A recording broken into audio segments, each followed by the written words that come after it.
Today, you'll witness the evolution of 3 sea monsters and 1 sea eater. It was never seen, only felt. In shifting currents, in fish that vanished overnight, in stretches of ocean that simply went quiet. Day 1. It begins as almost nothing. A tiny larva drifting through cold ocean water. No eyes, no brain, only hunger. Most larvae die within hours. This one survives. Its body constantly restructures itself. Organs appear and disappear. Tissues rearrange. Every change seems like an experiment performed by evolution in real time. Within a single day, it abandons filter feeding and develops denser tissues capable of processing almost anything the ocean carries. The ancient water surrounding it contains particles from ecosystems long gone. The larva consumes all of it. 5 years. It no longer drifts, it hunts. Its body has become broad and powerful. Expanding plates unfold during an attack, trapping huge volumes of water and everything living inside it. Fishermen notice strange disappearances. Entire schools of fish vanish overnight. Nets remain untouched. They call the aftermath dead water. Regions where birds avoid landing, dolphins disappear, and the ocean feels strangely empty. Sea eater rarely surfaces. It navigates using vibrations and pressure waves produced by distant concentrations of life. It doesn't see the ocean. It feels it. Its sensory system can detect movement across dozens of kilometers, allowing it to locate prey long before prey knows danger exists. In 5 years, no one has seen it, yet it has already consumed tens of thousands of tons of marine life. 50 years. Where sea eater moves, the ocean changes. Its waste fertilizes upwelling zones, triggering phytoplankton blooms for hundreds of kilometers behind it. Fish, squid, whales follow these trails without understanding why. Sea eater has become something beyond a predator, a force that shapes where life concentrates and where it doesn't. Oceanographers record anomalous productivity zones they cannot explain. They blame the currents. They are wrong. 500 years. Things live on it now. When sea eater lies still, and it lies still more often, sometimes for months, its dorsal surface becomes a habitat. Barnacles, algae, crabs. Several fish species have evolved specifically for this niche and never leave its body. Polynesian sailors marked such things on their charts as islands that leave. Medieval Arab geographers called them Jazirat al-Hut, islands of the whale. They did not know how right they were. 1,000 years. Echo sounders can no longer tell it apart from the sea floor. Its silhouette on hydroacoustic surveys looks like a ridge. It's slow breathing. One metabolic cycle every several days registers on seismographs as unexplained microseisms. A Japanese database entry from 1987 reads, "Source unidentified. Biological origin not excluded." No one followed up. No one knows how many remain. Perhaps one. Perhaps a few. Resting in the Mariana, the Tonga, the Puerto Rico. Places where pressure exceeds 600 atmospheres, and nothing built by humans survives long. At those depths, its metabolism is nearly zero. Time moves differently for it. It is not waiting. It simply exists. And the ocean keeps its secret the same way it keeps everything else that lies on its floor, in complete, permanent darkness. 95% of the world's oceans have never been explored. Sea eater is not a monster. It is a reminder of what we don't know yet. What if a creature never stopped growing? Not for 10 years, not for 100, not even for 1,000. Today, entire ecosystems change because of its presence. The abyss itself seems to belong to it. Its name is Gran Maha. But it wasn't always a giant. Once it was only a small egg on the ocean floor. This is the complete evolution of Gran Maha. Day 0. The egg. A single egg, barely the size of a fist, clings to the black rock of the deep ocean floor. No light reaches it, and the crushing pressure would destroy a human in seconds. Yet inside the armored shell, a new life is forming. For 60 days, the egg survives cold currents and hungry predators. The shell holds until, at last, it cracks open. A small armored head emerges, followed by a body no longer than a human arm. Gran Maha enters the and immediately begins to hunt. It does not need to be taught. 1 year. The first survivor. 1 year old, and Gran Maha has already outlasted most things that share the deep sea with it. It was not easy. The ocean does not forgive weakness, not at any depth, and certainly not down here.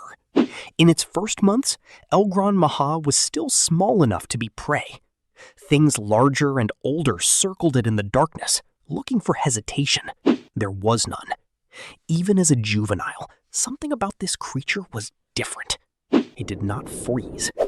It learned its territory the way a soldier learns a battlefield, where the currents run fast, where the rock formations create blind corners, where the pressure shifts in ways that confuse other predators.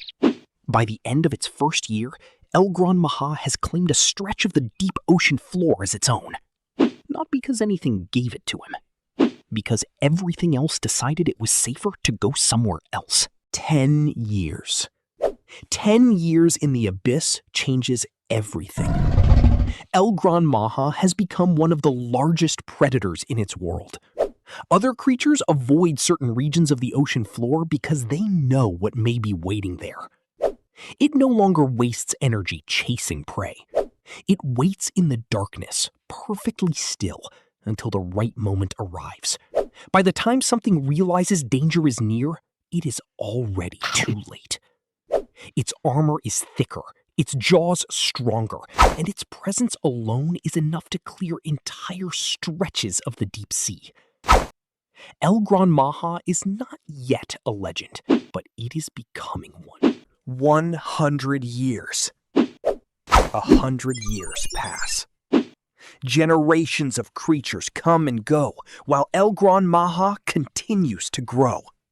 The ocean changes around it, but it remains. At 300 meters long, it is no longer just another predator.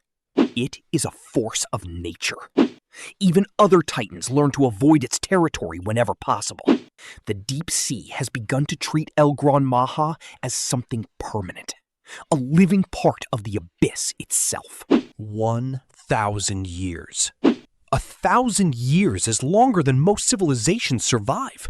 While kingdoms rise and fall on the surface, Gran Maha remains hidden in the darkness below.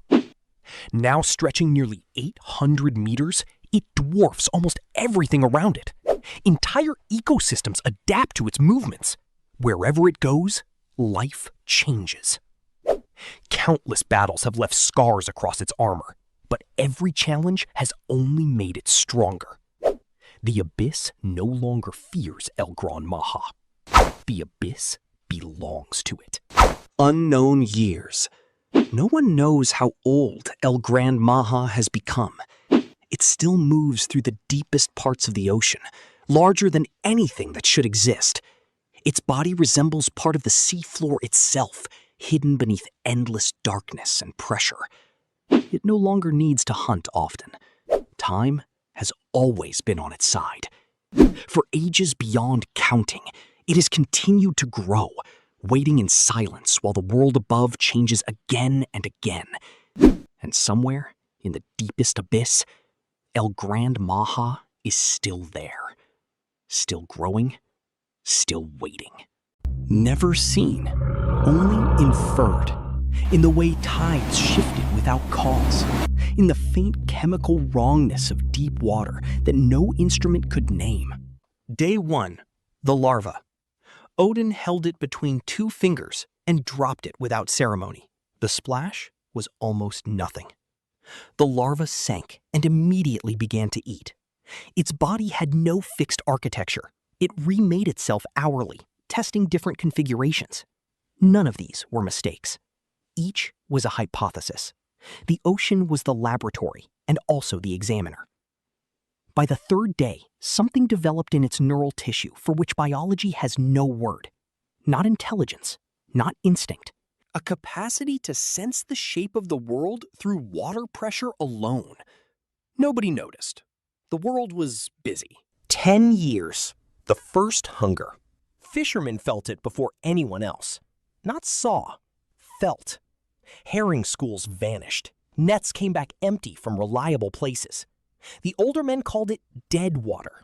Strips of ocean where birds wouldn't land, dolphins didn't surface, and the sea ran slightly darker, as though something very large had passed through and left a pressure difference that light itself could sense.